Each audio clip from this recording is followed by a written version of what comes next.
یہ بہت سے لوگوں نے سوال پوچھا ہے سیدہ عائشہ اور رسول اللہ صلی اللہ علیہ وسلم کی عمر کے فرق کا، تو اس کی وضاحت کر دیں۔ پہلے میں ایک اصولی بات آپ کی خدمت میں عرض کر دوں، اور وہ یہ کہ یہ جو سوال ہے یہ کوئی قرآن مجید کا سوال نہیں ہے، یہ محمد الرسول اللہ صلی اللہ علیہ وسلم کی قائم کردہ سنت کا سوال بھی نہیں ہے، یہ تاریخ کا سوال ہے۔ اور ہماری جو کچھ بھی تاریخ ہے، ہر صاحب علم کو یہ جان لینا چاہیے کہ یہ تاریخ کسی معاصر مورخ کی لکھی ہوئی تاریخ نہیں ہے، یعنی رسول اللہ صلی اللہ علیہ وسلم کے زمانے میں یا رسول اللہ صلی اللہ علیہ وسلم کے بعد 80-90 سال تک کوئی مورخ نہیں پیدا ہوا جس نے تاریخ لکھی ہو۔ زبانی روایات سے یہ تاریخ 1 صدی بعد لکھی جانی شروع ہوئی ہے۔ یہ زبانی روایات لوگوں میں پھیلی ہوئی تھیں، یہی روایات ہیں جن کو بعد میں ہمارے محدثین نے چھان پھٹک کے رسالت مآب صلی اللہ علیہ وسلم کے زمانے کے تاریخی ریکارڈ کو مرتب کیا، یہی روایات ہیں جن کو ہمارے مورخین نے بعد میں اپنی کتابوں میں لکھا۔ تو کم و بیش 1 صدی تک کسی مورخ نے قلم نہیں اٹھایا۔ معاصر مورخ جب لکھتا ہے تو وہ ہر چیز کی تنقیح کرتا ہے، تحقیق کرتا ہے، وہ یہ جاننے کی کوشش کرتا ہے کہ واقعہ کیا ہے، کیونکہ اس کا ذہن مورخانہ ذہن ہوتا ہے۔ لوگ واقعات بیان کرتے ہیں، قصے بھی بن جاتے ہیں، کہانیاں بھی بن جاتی ہیں، انہی قصوں اور کہانیوں کے ذریعے سے بعد کے لوگوں نے کچھ تنقیح کر کے یہ سارا مواد مرتب کیا ہے۔ تو اس میں یہ روایت عام ہو گئی کہ سیدہ عائشہ رضی اللہ عنہا کی عمر نکاح کے وقت 6 سال تھی اور رخصتی کے وقت 9 سال تھی۔ میں نے اس پر میری کتاب مقامات میں آپ پڑھ سکتے ہیں، ایک آرٹیکل لکھ کے اس کے بارے میں کچھ سوالات سامنے رکھ دیے ہیں اور اسی مواد کی بنیاد پر رکھ دیے ہیں جو ہمارے مورخین نے زبانی روایتوں سے مرتب کیا ہے۔ میں آپ کے سامنے بھی وہ مواد رکھ دیتا ہوں، اور پھر دیکھیے کہ کیا فی الواقع یہ بات معقول ہو سکتی ہے جو عام طور پر کہی جاتی ہے یا لکھی جاتی ہے یا مانی جاتی ہے۔ یہ سارا واقعہ جس طرح کہ یہ حضرات بیان کرتے ہیں، اور اگر کوئی شخص اس کی تحقیق کرنا چاہے تو جو تاریخ کی سب سے پہلی کتاب ہے وہ طبقات ابن سعد ہے، اس میں سیدہ عائشہ کے ترجمے میں اس کو دیکھ سکتا ہے۔ میں نے بھی اپنے آرٹیکل میں اس کے ضروری حصے نقل کر دیے ہیں۔ یہ واقعہ کیا ہے؟ یہ واقعہ یہ ہے کہ رسالت مآب صلی اللہ علیہ وسلم نے سب سے پہلے سیدہ خدیجہ سے شادی کی، ہر آدمی کو معلوم ہے۔ اس وقت حضرت صلی اللہ علیہ وسلم کی عمر 25 سال کے قریب تھی، اور سیدہ کی عمر کے بارے میں بتایا جاتا ہے کہ وہ بیوہ تھیں، ان کے بچے بھی تھے، 38-40 مختلف روایات ہیں۔ ایک طویل عرصہ تک وہی آپ کے نکاح میں رہیں، یہاں تک کہ 50 سال کی رسالت مآب صلی اللہ علیہ وسلم کی عمر ہو گئی، یعنی 25 سال کی رفاقت ایسے ہی رہی، وہ دنیا سے رخصت ہو گئی۔ ان سے دنیا سے رخصت ہونے کے بعد رسالت مآب صلی اللہ علیہ وسلم اپنے دعوتی کاموں میں بھی مصروف ہوتے تھے۔ اس زمانے میں کچھ معاش کی جد و جہد بھی کرنا پڑتی تھی، اور گھر میں بچے بھی تھے۔ تو کچھ ایسی شکل بن گئی کہ جس میں ان ساری ذمہ داریوں میں بڑی آزردگی آپ پر طاری رہنے لگی۔ سیدہ کی رفاقت سے محرومی کا بھی غم تھا۔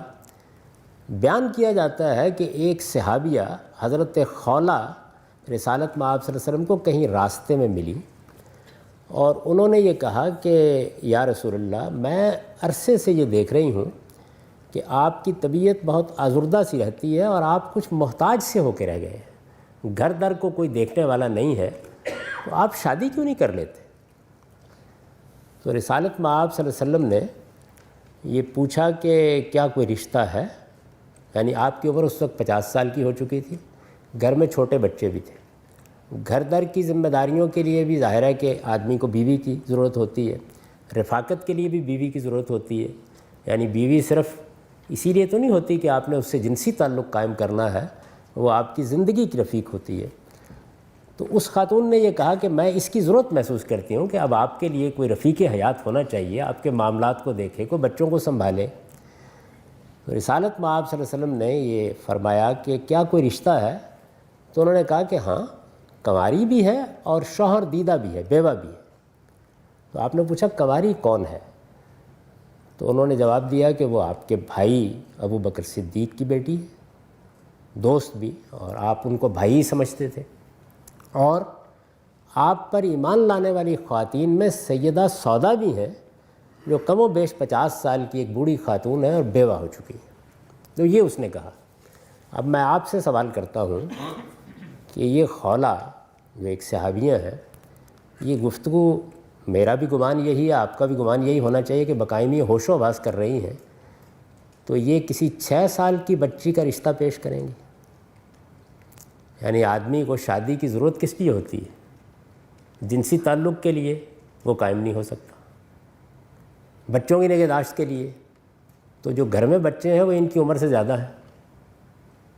کیا رسالت مآب صلی اللہ علیہ وسلم کو وہ یہ پیشکش کر رہی ہیں کہ آپ بچے پہلے موجود ہیں، ایک بچی اور گھر میں لے آئیے؟ علم عقل کسی طرح بھی یہ باور نہیں کرتے. یہ سوال کیا انہوں نے. حضور نے فرمایا کہ جا کے پیغام دے کے دیکھو. ظاہر ہے کہ جب بات کی جائے گی تو یہی کہا جائے گا نا کہ پیغام دے کے دیکھ لو. یعنی رشتہ اگر منظور ہے تو واقعی تمہاری بات ٹھیک ہے. وہ سیدنا ابوبکر صدیق کے گھر گئی اور جا کے ان کی اہلیہ سے کہا کہ میں یہ آپ کے پاس درخواست لے کے آئی ہوں. حضور نے یہ فرمایا ہے. اب جواب سنیے. وہ یہ کہتی ہیں کہ عائشہ کا رشتہ تو ہم کئی برس سے طے کر چکے ہوئے ہیں، لیکن وہ لوگ اب جب سے ہم مسلمان ہوئے ہیں رخصتی پر کچھ آمادہ نظر نہیں آتے. تو 6 سال کی بچی اگر وہ تھیں تو اس کا مطلب ہے کہ رشتہ کوئی 4-3 سال کی عمر میں طے کر دیا گیا ہوگا. کیا علم عقل اس کو باور کرتے ہیں کہ ایسا ہو سکتا ہے؟ اچھا، پھر اس کے بعد جب انہوں نے یہ محسوس کیا کہ یہ صورتحال بن گئی ہے تو وہ سیدہ سودا کے پاس چلی گئی. ان کو جا کے انہوں نے پیغام دیا، انہوں نے پیغام قبول کر لیا. واپس آئیں تو سیدنا ابوبکر بھی جہاں رشتہ طے ہوا تھا وہاں گئے. انہوں نے جا کے وہاں بات کی تو انہوں نے کہا کہ بھائی اب تم لوگ تو گمراہ ہو گئے ہو، اب ہم شاید رشتہ نہیں کریں گے. تو وہاں سے رشتہ ختم ہو گیا. حضور دونوں جگہ رشتے کا پیغام دے چکے تھے، چنانچہ آپ نے دونوں کو قبول کر لیا اور سیدہ سودا کو گھر لے آئے. اس میں جو حکمت پیش نظر تھی وہ یہ تھی کہ ایک بزرگ خاتون، ایک شوہر دیدہ خاتون جس کی عمر کم و بیش 50 سال کے قریب ہے، وہ گھر آئے گی تو اگر میں اس کے ساتھ کسی کنواری کو بھی لے آتا ہوں تو اس کی حق تلفی ہوگی. تو آپ نے سیدہ سودا ہی کو ترجیح دی، حالانکہ دونوں رشتے منظور ہو چکے تھے. سیدہ سودا کو ترجیح دی اور اس لیے بھی کہ وہ بچوں کی نگہداشت گھر در کو دیکھنے کے لیے زیادہ بہتر ہوگی. سیدہ عائشہ کی رخصتی نہیں ہوئی. 3 سال مکے میں گزر گئے، 2 سال مدینے میں گزر گئے، یہاں تک کہ سیدنا ابوبکر صدیق رضی اللہ عنہ نے یہ پوچھا جا کے کہ اب آپ اپنی بیوی کو گھر لے آئیے، چونکہ معاملہ طے ہو چکا تھا. اس کے بعد وہ آپ کے گھر آئیں. اس سے پہلے بھی آپ سیدہ سودا کے پاس گئے اور ان سے کہا کہ اگر تم سمجھتی ہو، پہلے تو میں نے تمہیں ترجیح دی تھی، اب ظاہر ہے کہ ایک دوسری خاتون آئے گی، ہو سکتا ہے کہ کوئی شکایت کا موقع پیدا ہو، تو تم چاہو تو میں تمہیں طلاق دے دیتا ہوں. تو انہوں نے کہا کہ نہیں، میری اب کوئی مرد کی خواہش ہی نہیں باقی رہی، میں تو بس یہ چاہتی ہوں کہ قیامت کے دن آپ کی ازواج میں اٹھوں، میں اپنا سارا وقت بھی نئی آنے والی خاتون کے لیے وقف کر دیتی ہوں. تب سیدہ کی رخصتی ہوئی. یہ سارا واقعہ ہے. یہ واقعہ کیا کسی 6 سال کی بچی کے بارے میں ہو سکتا ہے؟ علم اگر اس کو مانتے ہیں، کیا یہ بات کہی جا سکتی ہے؟ تو اس میں ہوا کیا؟ ہوا یہ ہے کہ عربی زبان میں بھی اعداد ایسے ہی بولے جاتے ہیں جیسے انگریزی میں ہے. یعنی اردو میں ہم کہتے ہیں 22 تو 1 ورڈ بن جاتا ہے، انگریزی میں کہتے ہیں 22 تو 2 لفظ بن جاتے ہیں. کسی جگہ پر 6 اشر میں سے اشر گر گیا ہے اور بس اس کے بعد کہانی چل پڑی 6 سال 6 سال 6 سال. یعنی 16 سال یا 19 سال کو اگر لکھنا ہو تو عربی میں اسی طرح 2 لفظ ہوں گے، 9 اشر 6 اشر. یہ صورتحال ہوئی ہے. اس وجہ سے یہ محض افسانہ ہے، اس کی کوئی حقیقت نہیں ہے. علم اگر نہ اس کو قبول کرتے ہیں، نہ واقعات اس کو قبول کرتے ہیں. ہماری تاریخ میں جو سب سے بڑے آدمی ہیں ابن خلدون، انہوں نے بالکل صحیح اصول بیان کیا اپنے مقدمے میں کہ جب کوئی واقعہ بیان کیا جائے تو پہلے اس کو علم اور عقل کی روشنی میں جانچ لیجئے وہ قابل قبول بھی ہے یا نہیں ہے، اس کے بعد روایات کو دیکھا جاتا ہے. تو یہ ساری گفتگو میں نے آپ کو سنا دی ہے. اس کے علاوہ بھی بے شمار قرائن ہیں جن سے معلوم ہوتا ہے کہ ان کی عمر 16 سے 19 سال کے درمیان تھی جب یہ رشتہ طے ہوا ہے، اور ظاہر ہے کہ اس کے کچھ برس کے بعد پھر ان کی رخصتی ہوئی. تو میری جو کچھ تحقیق ہے وہ میں نے آپ کی خدمت میں عرض کر دی. آپ اس کو مزید دیکھنا چاہیں تو میری کتاب مقامات میں سیدہ عائشہ کی عمر کے عنوان سے آرٹیکل دیکھ سکتے ہیں. بعض محققین نے دور حاضر میں اس پر پوری کتابیں بھی لکھ دی ہیں. چنانچہ ایک بڑے عالم دیوبند کے بڑے علماء میں سے مولانا نیاز احمد صاحب نے کشف الغمہ عن عمر ام الامہ کے نام سے اس موضوع پر ایک تفصیلی کتاب لکھ دی ہے. یہ محض ایک داستان ہے جو لوگوں میں شہرت پا گئی ہے. ان کی عمر ہرگز 6 سال یا 9 سال نہیں تھی، وہ بالکل شادی کی عمر میں تھی. ان کا رشتہ پہلے سے طے ہو چکا ہوا تھا، اور خولہ رضی اللہ عنہ نے بہت سوچ سمجھ کر ان کا رشتہ تجویز کیا تھا. وہ اس قابل تھیں کہ گھر کو آ کے سنبھال سکتیں، معاملات کو دیکھ سکتیں. یہ چیز جو ہے یہ ذہن سے بالکل نکال دیجئے. لیکن جو لوگ بس ایک قصہ، ایک داستان ایک بار رواں ہو جاتی ہے اسی پر ڈیرے ڈال کے بیٹھ جاتے ہیں، وہ اس طرح کی علمی اور عقلی تنقید سننے کے لیے تیار نہیں ہوتے.